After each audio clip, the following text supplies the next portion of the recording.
the greatest detective novel in history, The Adventures of Sherlock Holmes, A Case of Identity.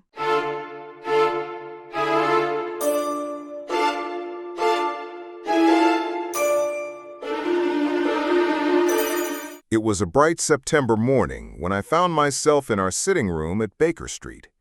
Holmes was in one of his pensive moods, lounging back in his chair, eyes half closed, fingers pressed together as though he were half asleep. But I knew better. Whenever he looked most lazy was when his mind worked at its sharpest. "Curious," he murmured suddenly. "What is curious?" I asked. "You've been to the post office this morning, Watson." I looked at him in surprise. "Why, yes, I did. But how could you possibly know?" He smiled faintly. "Your right glove. It has a patch of reddish chalk dust. The only place near here where that sort of chalk is used is at the Oxford Street post office counter. Naturally, you were there." I shook my head, half amused, half amazed. "Holmes, sometimes it feels like you know everything. Why on earth would you notice such a small thing?" "My dear Watson," he said seriously, "to observe is my profession. Every little detail whispers a story, and it is my job to listen." Before I could respond, Mrs. Hudson entered with a card. Holmes took it, glanced at it, then passed it to me. "Miss Mary Sutherland," I read. "Show her in," Holmes said. A moment later our visitor entered, a large woman, plainly dressed, with nearsighted eyes behind thick spectacles. She seemed nervous but determined. "You wish to consult me, Miss Sutherland?" Holmes asked gently. "Yes, Mr. Holmes," she said. Her voice trembled. I don't know what to do. My fiancé, Mr. Hosmer Angel, has vanished. I fear something dreadful has happened." Holmes leaned forward.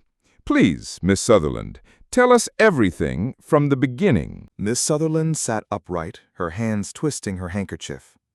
"I live with my stepfather, Mr. James Windibank, and my mother," she began. "My own father was a plumber with his own business. When he died, he left me some money in bonds, about 100 a year. It isn't much, but it's mine. My stepfather doesn't like me to go out, especially to parties or dances. He says young women shouldn't be seen in public." Her lips pressed tightly, and then she continued. "But last year, when my stepfather had to travel to France on business, Mother persuaded him to let me go to the gasfitter's ball with some friends. That's where I first met Mr. Hosmer Angel." She sighed softly, almost dreamily. "He was a quiet man, very gentle, with soft voice and tinted glasses. He said little, but he was kind. He escorted me home, and after that he began to call when my stepfather was away. He said he admired my devotion to my mother and praised me for not leaving her. I thought him very respectful." Holmes nodded slowly. "And this admiration grew into an engagement?" "Yes," she admitted. "Though Mr. Angel was very shy. He didn't like crowds, so we never went walking in daylight. He always came at dusk. He begged me not to tell anyone about our relationship, especially not my stepfather. He said it would cause trouble." Holmes exchanged a quick glance with me, but let her continue. "At last we agreed to marry. On the morning of the wedding, a cab came to fetch me and Mother to the church. When we arrived, he asked me to wait just outside the vestry while he stepped in. I stood there, waiting and waiting, but he never came out. He disappeared, Mr. Holmes, disappeared without a word." She pulled a crumpled letter from her bag. "This is one of his notes. You can see how he wrote." Holmes took it carefully, his eyes flashing with interest. He read the short, cautious lines aloud. The handwriting was neat, but oddly stiff. "And that is all?" he asked. "Yes, Mr. Holmes. I love him, and I cannot rest until I know what became of him. Will you help me?" Holmes leaned back, tapping his chin. "We will see what we can do, Miss Sutherland." When our visitor had left, I could not help asking, "Well, Holmes, What do you think?" Holmes chuckled. "Watson, have you ever known a more transparent case?" "I must admit I'm puzzled," I said.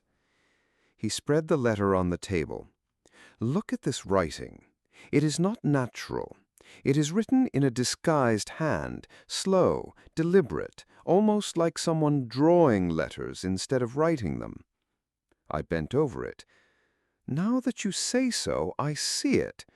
But what of the man himself?" Holmes steepled his fingers. "Tinted glasses to hide his eyes, a soft, whispering voice to hide his tone, always meeting in the dark, always when the stepfather was away, never wanting her to mention him. My dear Watson, Mr. Hosmer Angel is none other than Mr. James Windibank in disguise." I stared at him. Her stepfather? Impossible.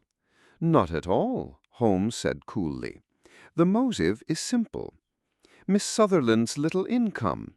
As long as she remains unmarried, her money goes into the household and supports both her mother and Windibank. If she were to marry, she would leave, and her income would leave with her. So he invents this character, woos her, and at the last moment disappears, leaving her heart tied to a ghost. She will never consider another suitor, and Windibank keeps her fortune." I let out a low whistle. "Holmes, you make it sound childishly simple. But will you tell her?" Holmes stood and stretched. "She wouldn't believe me. Women rarely believe against their own hearts. Better she should think him cruel than see her stepfather's treachery." That evening, Holmes sent a note asking Mr. Windibank to call on him. When the man arrived, he was a sharp-featured fellow with thin lips and restless eyes. "You wanted to see me, Mr. Holmes?" he asked stiffly. "Yes," Holmes said. "It's about Miss Sutherland's fiancé, Mr. Hosmer Angel." Windibank's eyes flickered, but he said nothing. Holmes leaned forward, his voice cold and precise. "There's no use pretending. You and Hosmer Angel are one and the same. The disguise was clever enough to fool your stepdaughter, but not me. Your motive is obvious. You wish to keep her fortune tied to yourself. It was a cruel trick, sir." Windibank's lips curled in a smile. "Even if it were true, what can you do? It's no crime to play a joke. She's safe at home, isn't she?" Holmes's eyes blazed. "A joke? To steal a woman's heart and leave her to waste her life on a shadow? If the law could touch you, I'd see you in prison. But since it cannot, I can only say this. Someday you will meet with your just reward, and I only hope I'm there to see it."